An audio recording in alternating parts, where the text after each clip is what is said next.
Hoje eu vim falar com vocês sobre o direito odontológico baseado em evidências. André, o que é isso?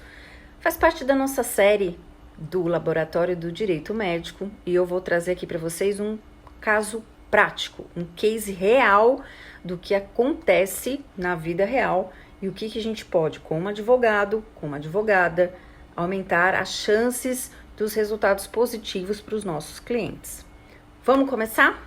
Bom, história é o seguinte: paciente, cliente procurou o escritório com a seguinte queixa, com a seguinte demanda.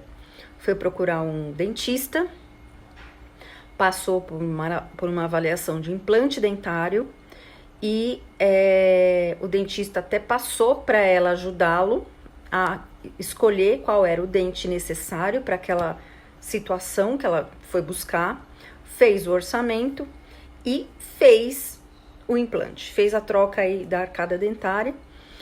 Quando retornou para ver o resultado, o dente dela estava completamente amarelo.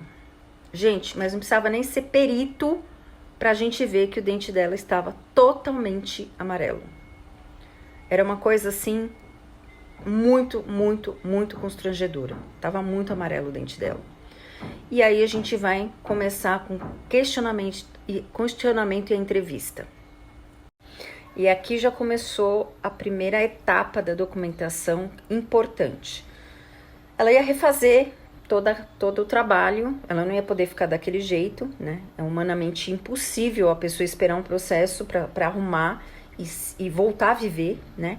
Então eu sugeri que ela fizesse 3 orçamentos, escolhesse o menor e refizesse, se ela tivesse condições, ela tinha, e refizesse o trabalho com outra pessoa, outro profissional. Assim ela fez 3 orçamentos e escolheu o menor. E tem que ser o menor, tá, gente?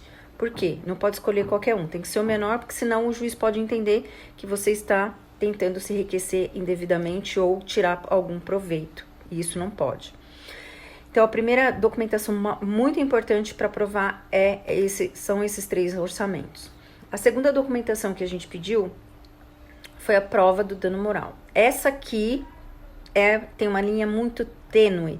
A gente não consegue provar com facilidade o dano moral. E outra, os tribunais atuais, eles estão vindo com uma ideia agora, muitas vezes quando você pede dano moral, que o que a pessoa está refletindo ali, o que a pessoa está descrevendo ali, não é motivo de dano moral, mas sim um mero aborrecimento, e aí não tem indenização. Quer dizer, entre aspas, porque existe um julgamento que já declarou que mesmo... um detalhe, quem quiser, rever ou ver o aulão Direito Médico na Prática, tá lá no canal do YouTube, artigo 5º, by André Gonçalves. Você pega toda a estrutura aí para entrar com uma ação, tá bom?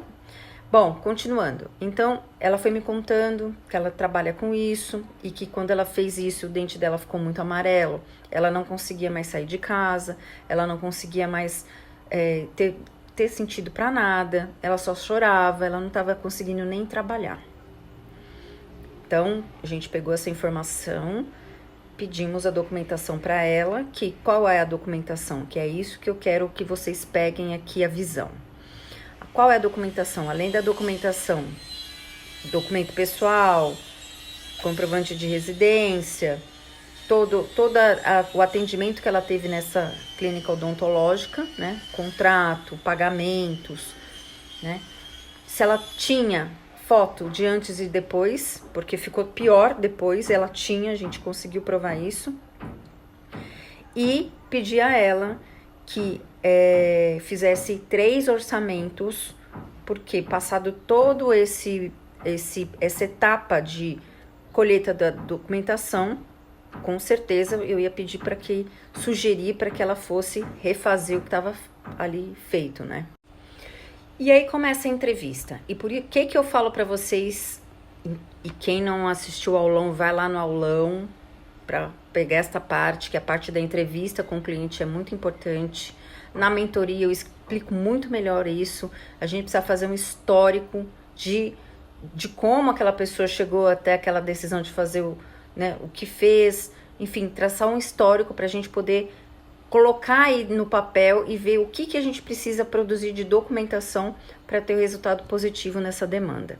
Bom, comecei a entrevista perguntando, tá, então por que você quis fazer o implante? Olha, eu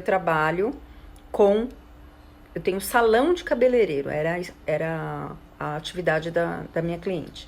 Eu tenho salão de cabeleireiro e eu atendo mulheres e homens no meu salão. Então, portanto, gente, a gente já tem aqui um elemento que trabalha com autoestima, né? Ela trabalha com beleza, e o ser humano gosta de ter essa beleza, de ver pessoas que podem melhorar essa autoestima, né? E aí eu quis fazer um implante, porque o meu dente estava ruim, quis fazer um implante e fiquei nesse estado. E ela vinha muito chorosa, muito agoniada, muito estressada, porque ela não estava saindo mais de casa, por conta dessa questão que estava acontecendo, ela tinha vergonha, né? Então, continuando aí com a entrevista, me conta mais o que... Porque existe uma tese de que o mero aborrecimento também é passível de indenização. É uma tese muito minoritária, mas existe essa tese mas a gente não vai poder ficar, né, leiloando para saber o que a gente vai conseguir. O importante é, na ação, você colocar, ainda que seja declarado mero aborrecimento, que use isso como uma fonte de indenização de acordo com o julgado tal, tá bom? Quem quiser o julgado, me chama no direct que eu mando com o maior prazer. Vamos lá.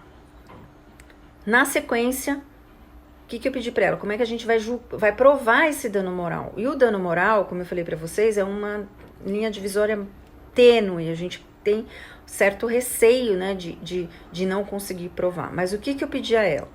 Ela estava passando por um psicólogo, e eu perguntei se ela estava passando, ela falou que sim.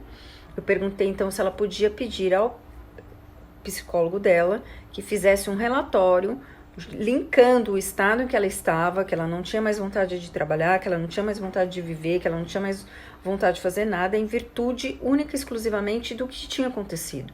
Veja, são palavras-chave que tem que conter ali no relatório, né? Não é mentir, não é inventar, é falar exatamente a realidade do que está acontecendo ali. Porque existe uma tese de que o mero aborrecimento também é passível de indenização. É uma tese muito minoritária, mas existe essa tese mas a gente não vai poder ficar, né, leiloando para saber o que a gente vai conseguir. O importante é, na ação, você colocar, ainda que seja declarado mero aborrecimento, que use isso como uma fonte de indenização de acordo com o julgado tal, tá bom? Quem quiser o julgado, me chama no direct que eu mando com o maior prazer. Vamos lá. Na sequência, o que eu pedi para ela? Como é que a gente vai provar esse dano moral? E o dano moral, como eu falei para vocês, é uma linha divisória tênue, a gente tem certo receio, né, de não conseguir provar. Mas o que eu pedi a ela? Ela estava passando por um psicólogo, e eu perguntei se ela estava passando, ela falou que sim.